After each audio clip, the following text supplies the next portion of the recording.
There are many ways to describe E3 2019, such as this, World premiere. this, or this. Gaming, gamers, and gamers, games. Or you could pull a Todd Howard and attempt some self-deprecation. Fallout 76 had a lot of difficulties at launch, and we got a lot of well-deserved criticism. Now hold on just a second. People didn't like Fallout 76? You could also pull a Nintendo and give us 50 minutes of anime, but cram all the interesting stuff in the last 5 minutes of the stream. But you could totally redeem yourself with one of the most unexpected character reveals of all time, if you didn't read the 4chan leaks. This right here is the comment I posted on a Twitch livestream out of natural human instinct in reaction to this. Like, what happens here? What great forces aligned to bring us to this moment? I expected some kind of Banjo remake first. I mean, slow it down, dude, holy crap! Oh, thanks Amazon Germany. Now Rare finally gets their spot in the limelight again, and it's no doubt we'll see a remake of the first two games, and, if we're super lucky, the most anticipated game of all time.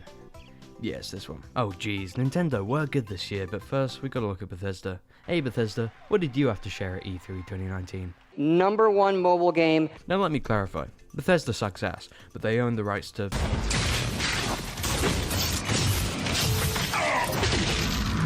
and...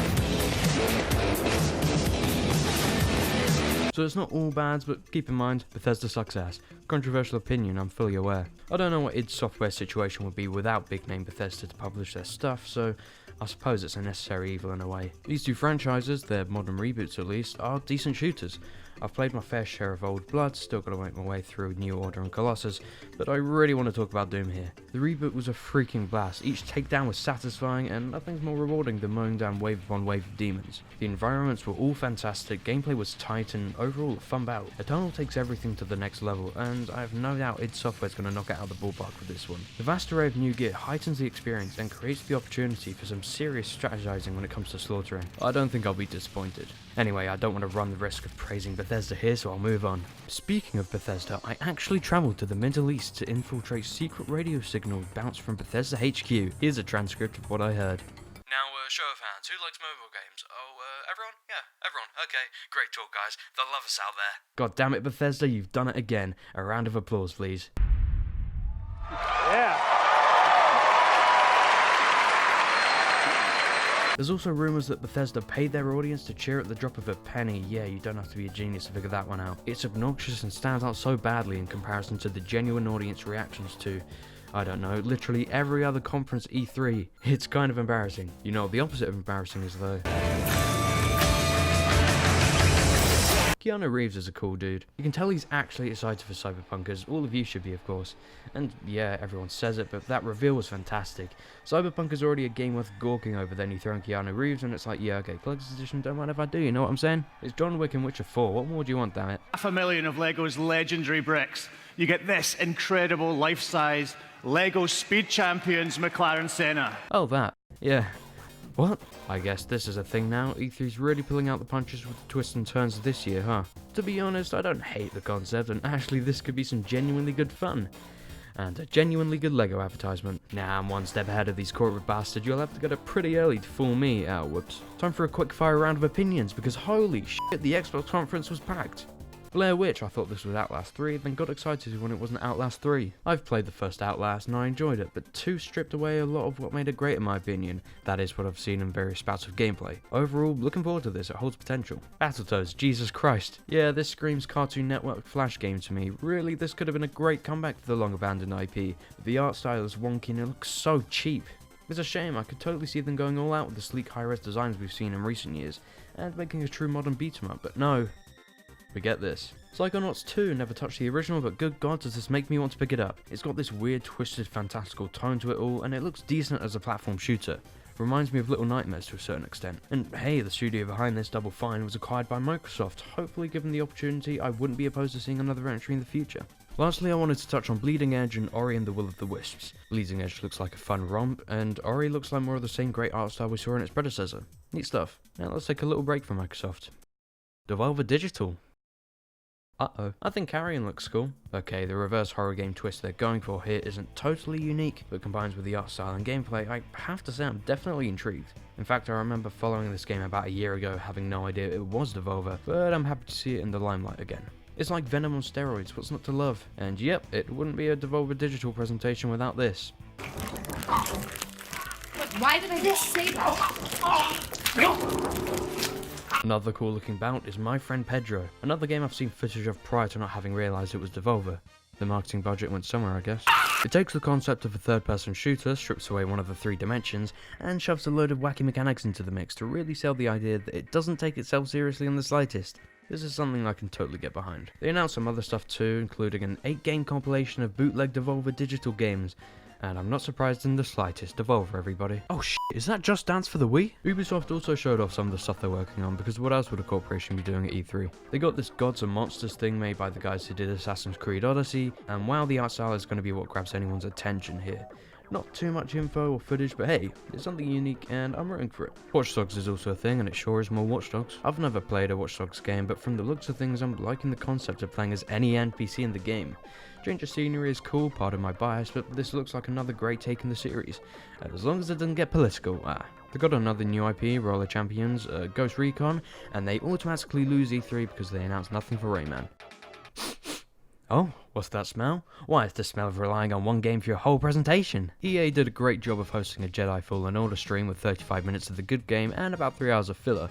Even Bethesda got this right, come on guys. Yeah, EA bad and all that, but by god they better not find a way to screw this one up. You know what, I'm actually impressed by this, it looks quality. But EA's gonna find some way to meddle with this, and it's gonna piss me off when they do. And it's a weird portion of gameplay to show off too. The presentation's neat enough, the combat's interesting and all that, but I think we needed something with a little more action. Oh, never mind, they needed the screen time to showcase the only other revenue source than the game itself. Yeah, bets on this guy existing to sell toys to make up for the fact that there won't be any microtransactions? Okay, it's EA, but I can dream. Square Enix only gets 2 points for E3. The first is for Final Fantasy VII. We actually get some gameplay here and a release date, which is freaking cool. I've never played a Final Fantasy game before this, but hopefully this will be a good introduction for me. They also announced the brand new next-gen Avengers game. We didn't get much gameplay, but it's like Insomniac Spider-Man but for the main Avengers. It's a sick concept. But the second point doesn't go to Avengers. I don't have a problem with Square Enix wanting to differentiate these Avengers from the MCU. I do, however, have a problem with this. There's differentiating the characters, and then there's, yeah, whatever this is. The second point goes to their Minecraft knockoff. I can already feel the cash flying out my pockets. Speaking of Minecraft... Yep, they made Minecraft into a dungeon crawler, and it actually looks decent, oh god. Yeah, the reveal trailer back a while ago didn't have me totally convinced, but now that we've seen how it plays out, I'm totally into it. And also, the guy at the end looks like the magician from Rayman Legends, and any morsel of a reference to the possibility of Rayman ever coming back, who am I kidding? Alright, now Nintendo's last E3 was garbage if you don't care about Smash, so what could they possibly bring to the table this year? I'm sold. I'll be honest, I haven't actually completed Breath of the Wild just yet. I took a hiatus about a year ago, but I gotta say, it's the most fun and compelling game I've experienced on the Switch. I wasn't surprised by this announcement, the game did wonders for Nintendo, and they're sticking to the new Zelda game every 2 years rule, so it's expected, but I'm totally looking forward to it. Like I said though, this isn't anything that caught me off guard. And of course, we finally get gameplay of Luigi's Mansion 3, in addition to a slick upgrade to the logo. This feels much more reminiscent of the original title, with more unique ghost designs, locations, and mechanics, all harkening back to the GameCube classic. If anything, it certainly beats Dark Moon's gameplay. It wasn't horrible, but could have been much more, and I think 3's gonna deliver. And of course, the introduction of Gooigi, the physical embodiment of a sedated Luigi's unconscious state. It's a neat way of incorporating co-op and new ways to solve puzzles and traverse tricky situations. Yeah, Nintendo wasn't bad this year. Actually, my favourite part was when they delayed Animal Crossing. Fun times. What kind of company respects their workers? Come on, Nintendo, who do you think you're fooling? I kid, of course, but I can't blame anyone for getting upset. It's been 7 years since the previous entry, and there was doubt as to if Nintendo was even going to discuss the game at E3. I mean, they still would, of course, but my point stands. Actually, scratch that. In terms of Smash news, at least, they really hit the ball out of the park this year, especially that banger of an ending to the Day 1 Direct. Yeah, if you look closely, you can sort of make out a resemblance to what looks to be...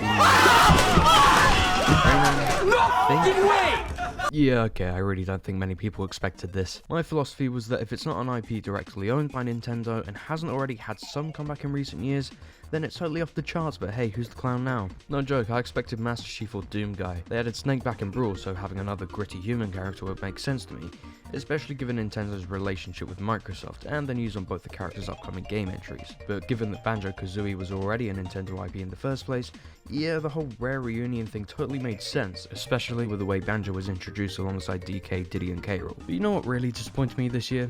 Out of everything? Well, that's Nintendo. They forgot to reveal Halo Infinite for Xbox One. That Miyamoto appearance was all for nothing, the bastards. Shout out to What Up Nico for doing my brand new banner and logo. He makes some cool stuff, so check out his Twitter in the description below. Same goes for Firefoop, who did my profile pictures on GoMotion and GoMotion 2. Check out their stuff.